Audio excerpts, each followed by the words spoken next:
नमस्कार दोस्तों, हम लोग शुरू करने जा रहे हैं भारत की राज्य व्यवस्था यूपीएससी प्रीलिम्स के लिए क्लास नंबर 1 है। एम लक्ष्मीकांत का पॉलिटी है, इसमें आपको संपूर्ण मिलेगा। आइए हम लोग जानते हैं इसके बारे में।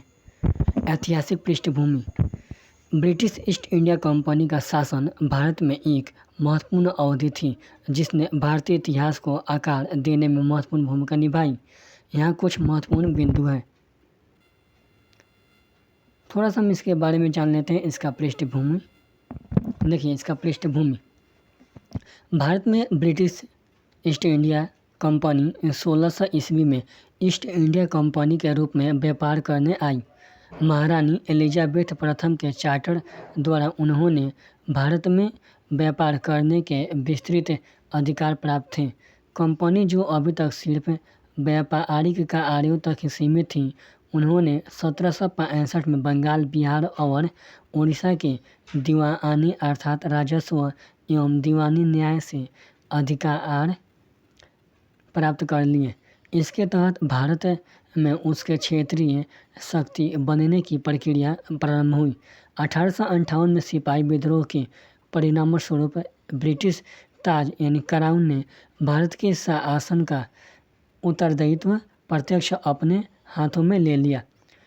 यह शासन 15 अगस्त 1947 में भारत को स्वतंत्र प्राप्ति तक अनवरत रूप से जारी रहा। देखिए, इस पॉइंट को आपको नोट करना होगा, ठीक है। आइए फिर हम इसके आगे चलते हैं। स्वतंत्रता मिलने के साथ ही भारत के लिए एक संविधान की आवश्यकता महसूस हुई। जैसे कि हम लोग जानते हैं कि हर एक देश का अपना अपना एक संविधान है, जिससे कि हम आगे चल के अपनी नीति निर्माण का अच्छे से विकास कर सकें और हर एक व्यक्ति अपने संविधान को अच्छे से जान सके।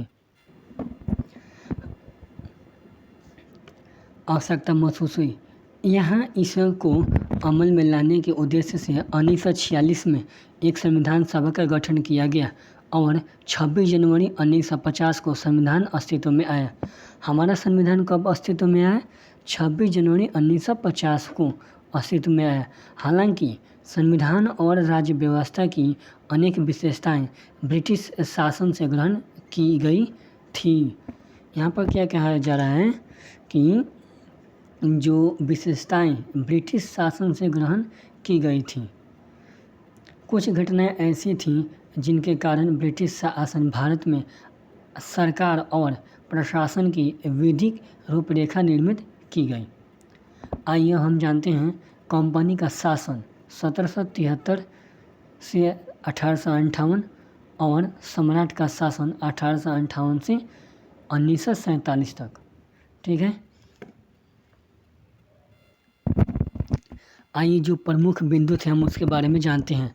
1773 का रेगुलेटिंग एक्ट, 1781 का संशोधन अधिनियम, 1786 का अधिनियम, 1793 का चार्टर कानून, 1813 का चार्टर कानून, 1784 का पिट्स इंडिया एक्ट, 1833 का चार्टर अधिनियम, 1853 का चार्टर अधिनियम।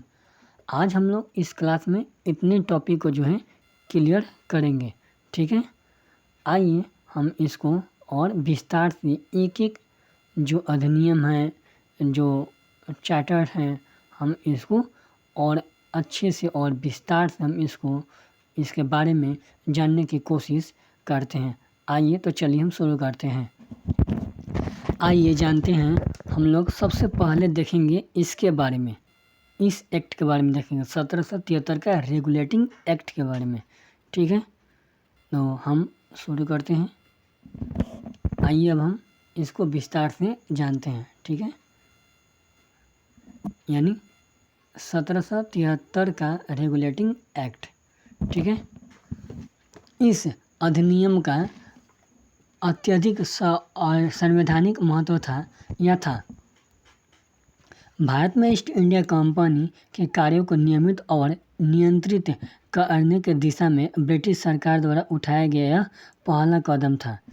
ब्रिटिश सरकार द्वारा उठाया गया यह सबसे पहला कदम था। बात को अब ध्यान में रखिएगा। आइए, इसके द्वारा पहली बार कंपनी के प्रशासनिक और राजनीतिक का आर्यों को मान्यता मिले। किस काल में कहा जा रहा है? 1773 का रेगुलेटिंग एक्ट में कहा जा रहा है क्या? कंपनी के प्रशासनिक और राजनीतिक कार्यों को मान्यता मिले। इसके द्वारा भारत में केंद्रीय प्रशासन की नींव भी रखी गई। इस अधिनियम की प्रमुख विशेषताएं इस प्रकार थी, आप इसे नोट करेंगे। पहला, इस अधिनियम द्वारा बंगाल के गवर्नर को बंगाल का गवर्नर जनरल पद नाम दिया गया एवं उसकी सहायता के लिए एक 4 सदस्यीय कार्यकारी परिषद का गठन किया गया। उल्लेखनीय बात यह है कि ऐसे पहले गवर्नर लॉर्ड वारेन हेस्टिंग्स थे। दूसरा पॉइंट, इसके द्वारा मद्रास एवं बम्बई के गवर्नर बंगाल के गवर्नर जनरल के अधीन हो गए, जबकि पहले सभी प्रेसिडेंसियों के गवर्नर एक दूसरे से अलग थे। आप इस बात को ध्यान में रखेंगे। पॉइंट नंबर 3, अधिनियम के अंतर्गत कलकत्ता में 1774 में एक उच्चतम न्यायालय की स्थापना की गई, जिसमें मुख्य न्यायाधीश और 3 अन्य न्यायाधीश शामिल थे। पॉइंट नंबर 4, इसके तहत कंपनी के कर्मचारियों को निजी व्यापार करने और भारतीय लोगों से उपहार व रिश्वत लेना प्रतिबंधित कर दिया गया। ये सबसे ज़्यादा इम्पोर्टेंट है। किस एक्ट में कहा गया है? 1773 का रेगुलेटिंग एक्ट में इस बात को कहा गया है। ठीक है, क्या कि आप उपहार नहीं ले सकते हैं, यानी रिश्वत नहीं ले सकते हैं। लेकिन आप आजकल देख रहे हैं कि भारत में या सभी देशों में जो है रिश्वत कितनी चरम पर है। ठीक है, आइए हम इसको और विस्तार से आगे पढ़ते हैं।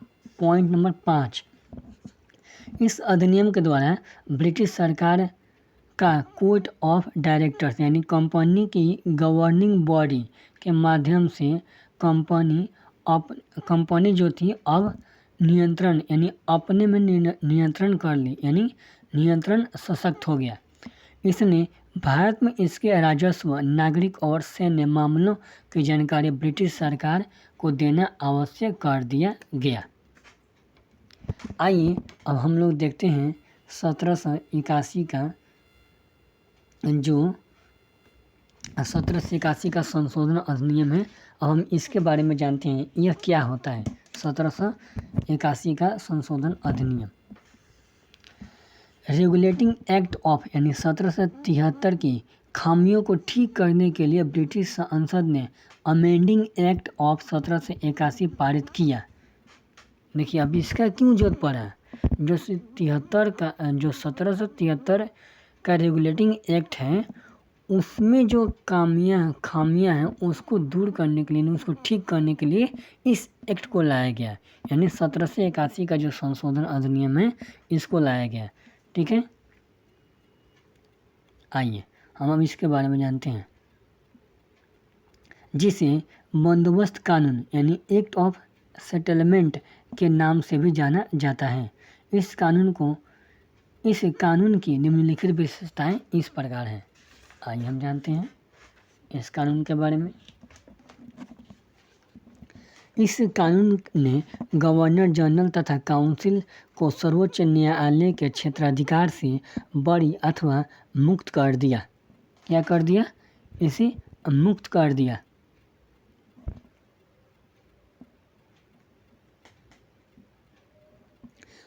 उनके ऐसे कृत्यों के लिए जो उन्होंने पदधारण के अधिकार से किए थे, उसी प्रकार कंपनी के सेवकों को भी उनकी कार्य करने के दौरान की गई कार्यवाहियों के लिए सर्वोच्च न्यायालय के क्षेत्राधिकार से मुक्त कर दिया गया। पॉइंट नंबर 2, इस कानून में राजस्व संबंधी मामले तथा राजस्व वसूली से जुड़े मामलों को भी सर्वोच्च न्यायालय के क्षेत्राधिकार के बाहर कर दिया गया। पॉइंट नंबर 3, इस कानून द्वारा कलकत्ता जो कि अब कोलकाता के सभी निवासियों को सर्वोच्च न्यायालय के अधिकार क्षेत्र के अंतर्गत कर दिया गया। अब आइए हम इसमें और इसका नोट करवाते हैं हम आपको। पॉइंट नंबर 4, इस कानून द्वारा यह व्यवस्था की गई कि प्रांतीय न्यायालयों की appeal governor general in council के यहाँ दायर हो, ना कि सर्वोच्च न्यायालय में।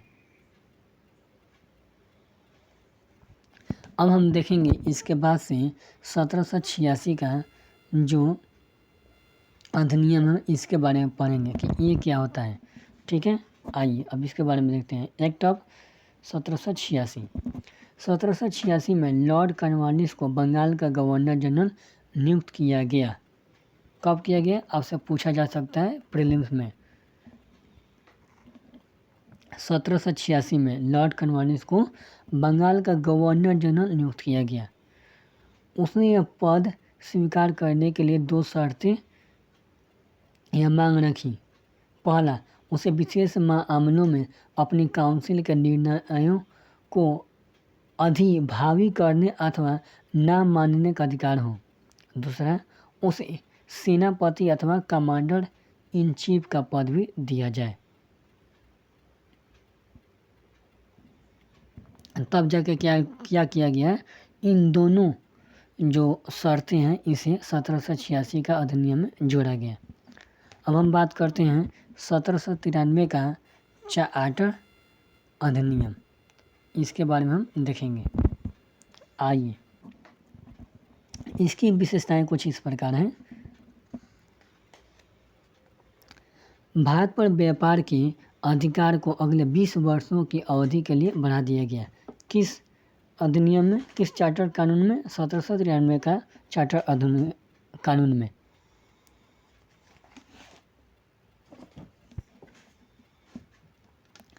इसने लॉर्ड कॉर्नवालिस को दी गई काउंसिल के निर्णयों के ऊपर अभिभावी शक्ति को भविष्य के सभी गवर्नर जनरलों एवं प्रेसिडेंसियों के गवर्नरों पर विस्तारित कर दिया।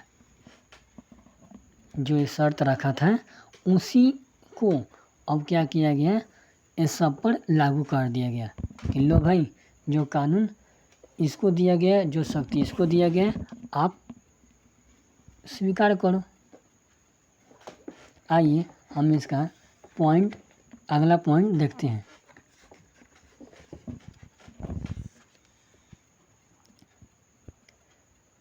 इसने व्यवस्था दी कि बोर्ड ऑफ कंट्रोल के सदस्यों तथा उनके कर्मचारियों को भारतीय राजस्व में ही भुगतान किया जाएगा। अब हम अगला देखेंगे चार्टर्ड कानून 1813। ठीक है, हम उसके बारे में हम पढ़ेंगे। 1813 का चार्टर्ड कानून, इसके बारे में हम जानेंगे।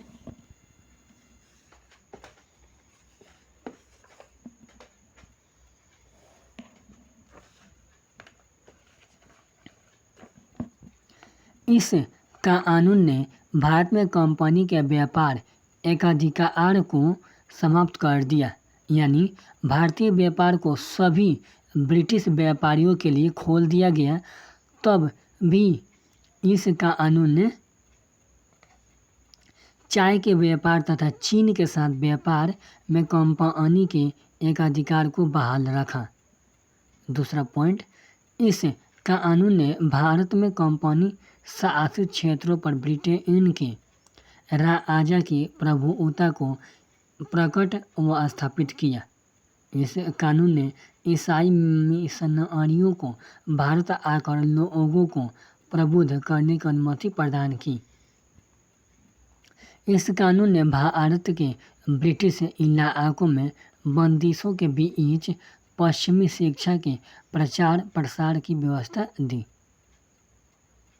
इस कानून ने भारत की स्थानीय सरकारों को व्यक्तियों पर कर लगाने के लिए अधिकृत किया। कर भुगतान नहीं करने पर दंड की भी व्यवस्था की।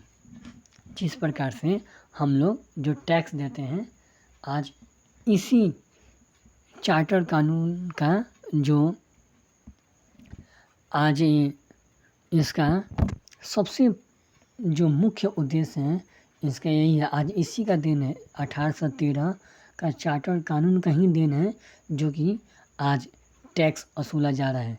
नहीं तो अगर ये कानून नहीं रहता तो आज हम लोग टैक्स किसी भी वस्तु पर नहीं दे पाते, जो कि आज हम लोग हर एक चीज़ पर हम लोग टैक्स देते हैं। जब आप एक 5 रुपये का कलम खरीदेंगे तब भी आप उस पर टैक्स दे रहे हैं। आप मोबाइल फ़ोन खरीदेंगे तभी आप टैक्स देंगे। आप कॉपी किताब खरीदेंगे तभी आप टैक्स देंगे।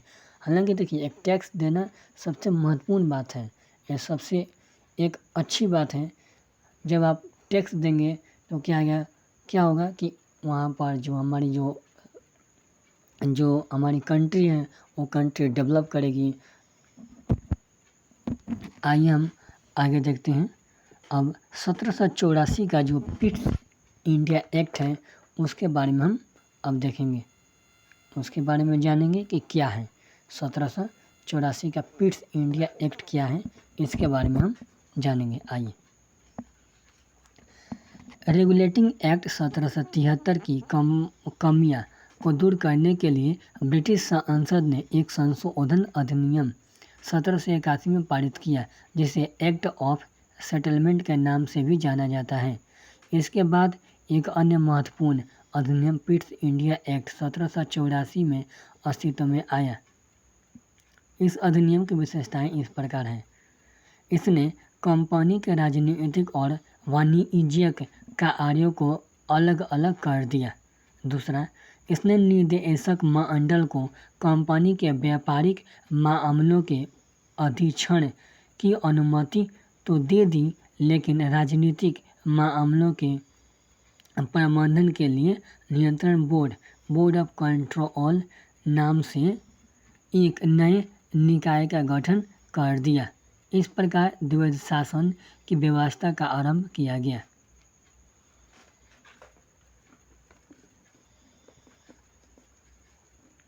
इस प्रकार यह अधिनियम दो कारणों से महत्वपूर्ण था। पहला, भारत में कंपनी के अधीन क्षेत्र को पहली बार ब्रिटिश आधिपत्य का क्षेत्र कहा गया। दूसरा, ब्रिटिश सरकार को भारत में कंपनी के कार्यों और उसके प्रशासन पर पूर्ण नियंत्रण प्रदान किया गया।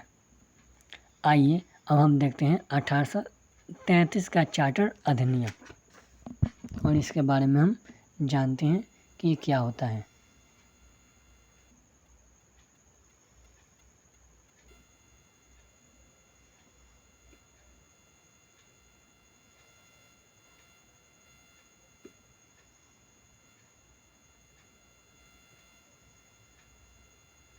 हम्म 1833 का चार्टर अधिनियम हम जानते हैं। अब इसके बारे में आइए। ब्रिटिश भारत के केंद्रीयकरण की दिशा में यह अधिनियम निर्णायक कदम था। इस अधिनियम की मुख्य विशेषताएं इस प्रकार है। पहला, इसने बंगाल के गवर्नर जनरल को भारत का गवर्नर जनरल बना दिया, जिसमें सभी नागरिक और सैन्य शक्तियां निहित थीं। इस प्रकार इस अधिनियम ने पहली बार एक ऐसी सरकार का निर्माण किया जिसका ब्रिटिश कब्जे वाले संपूर्ण भारतीय क्षेत्र पर पूर्ण नियंत्रण था।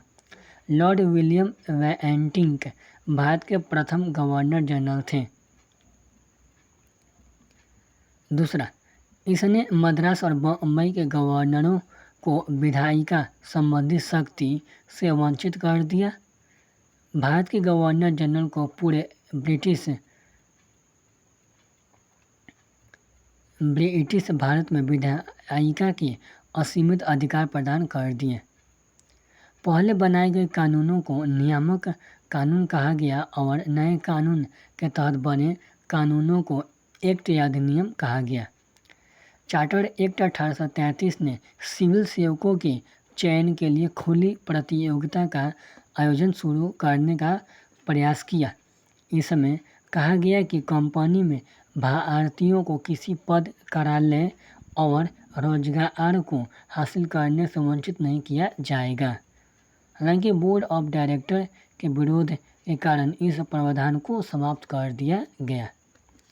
आइए हम लोग आज का जो टॉपिक जो है 1853 का अधिनियम, उसको आज लास्ट है, हम उसको देखेंगे। 1853 का चार्टर अधिनियम ये लास्ट है हमारा, आज हम इसको देखेंगे। उसके बाद में हम आगे पढ़ाई करेंगे, ठीक है। चलिए इसके बारे में हम जान लेते हैं। 1793 से 18 1953 के दौरान ब्रिटिश संसद द्वारा पारित किए गए चार्टर अधिनियम की श्रृंखला में यह अंतिम अधिनियम था। इसकी विशेषताएं: इसने पहली बार गवर्नर जनरल के परिषद के विधायी एवं प्रशासनिक कार्यों को अलग कर दिया। इसने सिविल सेवकों की भर्ती एवं चयन हेतु खुली प्रतियोगिता व्यवस्था का आरंभ किया। इस प्रकार विशिष्ट सिविल सेवा भारतीय नागरिकों के लिए भी खोल दी गई और इसके लिए 1854 में भारतीय सिविल सेवा के संबंध में मैकाले समिति की नियुक्ति की गई। इसने प्रथम बार भारतीय केंद्रीय विधान परिषद में स्थानीय प्रतिनिधित्व प्रारंभ किया। गवर्नर जनरल के परिषद में 6 नए सदस्यों को जोड़े गए, जिसमें 4 का चुनाव बंगाल, मद्रास, मुंबई और आगरा के स्थानीय प्रांतीय सरकारों द्वारा किया जाना था।